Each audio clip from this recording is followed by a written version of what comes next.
Lawrence Stroll described reintroducing Aston Martin to Formula One as a dream come true, but their return is quickly turning into a nightmare. When a team has the slowest car on the grid, it's usually because they have a smaller budget and fewer resources at their disposal than their competitors. That has certainly not been the case for Aston Martin. Williams and Haas have each been taking 2 wooden spoons in the last 4 seasons. However, it appears that Lawrence Stroll and company are about to buck that trend. So in today's video, we are going to discuss how Lance Stroll ran Aston Martin. Did he do right by the team? Stay tuned till the end of the video to learn more. Aston Martin, which was formerly known as Racing Point, was one of the grid's underdogs, but it seems they are back at it. We'd probably be as wealthy as Stroll if we had a pound for every time he said he'll turn them into title contenders since taking over in 2018.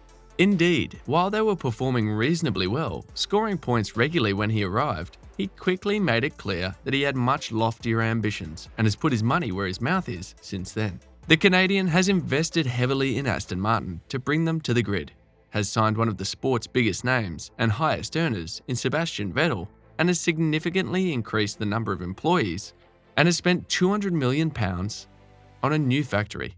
There's little doubt that he has pushed them to the front of the pack regarding spending power and facilities. And what evidence does he have so far? Nothing in a literal sense. All of this was done to make Aston Martin a top team in the sport's new era, which began this season. But a few races in, they appear to have taken a step back. Of course, it's too early to say they'll be the grid's backmarkers this season, but the early signs couldn't be worse. They've only made it out of Q1 once, owing to Yuki Tsunoda's inability to set a time, and have finished in the bottom 2 of those to cross the line in 2 races. They're also the only team yet to score points. There's little doubts that the AMR 22 is currently one of the slowest cars on the grid, if not the slowest. Not since 2017 has one of the grid's wealthier teams found itself in such a precarious position. McLaren Honda was an unmitigated disaster back then, punching far below their weight, and the Aston Martin project is now turning into an even bigger disaster. Where has everything gone wrong? For one thing, if you want to put together a team capable of building a top car, copying Mercedes designs rather than coming up with your own is probably not a good idea in the long run.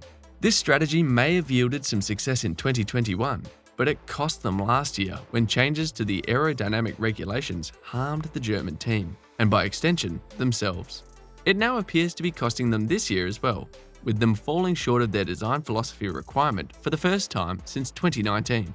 The 2020 and 2021 campaigns would have been ideal practice runs for the team before a crucial time when everything had to be perfect. But instead, they chose to mimic a competitor. If you don't have a top car, what you need are top drivers, which they also lack. They did so in the form of Sergio Perez, a man who has been performing well for years and is putting pressure on Max Verstappen, but who was traded for Sebastian Vettel. While the desire to have a driver with such experience, knowledge, and success on board is understandable, the fact is that when he signed, he wasn't driving anywhere near as well as Perez and had been looking past his best for a few years. While the German teammate has shown promise, there's little doubt that Lance Stroll is only on the team because he's the owner's son. To say he wouldn't be in F1 if it weren't for his father would be a little harsh. Despite the mistakes, there is a talented driver in there, but Lawrence Stroll wants to win championships, and it's difficult to argue that his son is a driver capable of doing so. To compete for victories and titles, you need a team that can build a top car and drivers who can make the most of it. Right now, it doesn't appear that Aston Martin has either, and that's a problem that isn't going away regardless of how much money is thrown at it.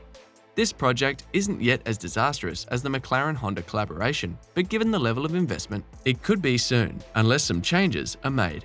To refresh your memory, Force India was a very low-budget team that was outperforming everyone at the time.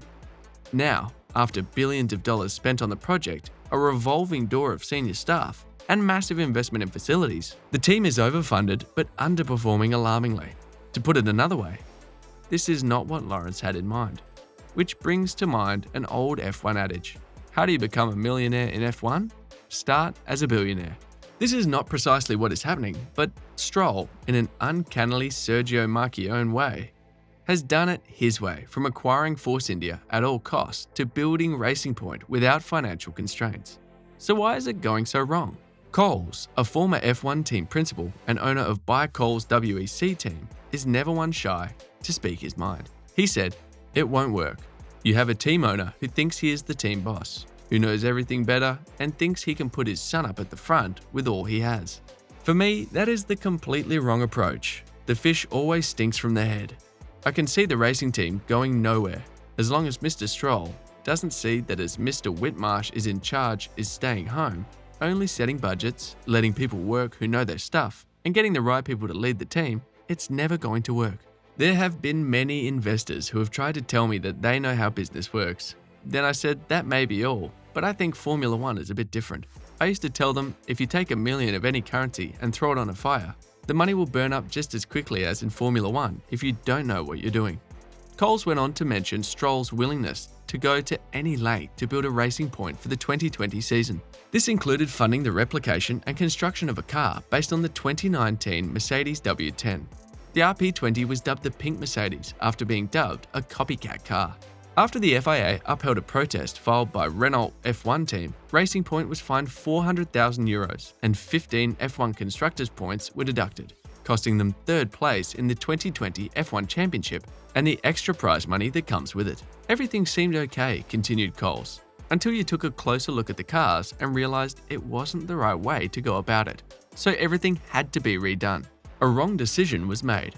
In this way, in-house development was compromised because engineers naturally want to develop things themselves. The atmosphere in the team must be really bad if you take plans from somewhere else. It means that the owner doesn't have faith in them. Aston Martin has an experienced and shrewd campaigner in Sebastian Vettel, who knows how to run large teams and win championships. Despite being a driver who is yet to convince, he can win titles. Nico Hülkenberg was Vettel's replacement while he recovered from coronavirus. He, too, was dissatisfied with the car. But that was to be expected. During testing, it was clear through body language reveals a lot that the AMR 2022 was beautiful but junk out of the box. It got worse between testing and the start of the season. Round 1 in Bahrain was brutal for a team and owner with world title ambitions. Nico Hülkenberg qualified 17th despite having little experience in the car at the time, which was understandable. Lance Stroll, Stroll's son, is a fair driver who, in a good car, can be very good. In a bad car, however, he is bad. So he was bad in Bahrain, the second slowest bad. During the race, he improved to 12th place, with Hülkenberg finishing 17th. In Saudi Arabia, the Hulk was again stranded in Q1, and Lance scraped through to finish 15th. And a day later, the pair were 12th and 13th, respectively, last of the classified runners in a race with 5 DNFs and 2 DNS. What do you think Lance Stroll should do to bring Aston Martin back to their feet? Please let us know your thoughts in the comments section below, and if you haven't done so already, make sure to subscribe to this channel so that you don't miss any of our incredible videos. Keep an eye out for the next video. Bye for now. The next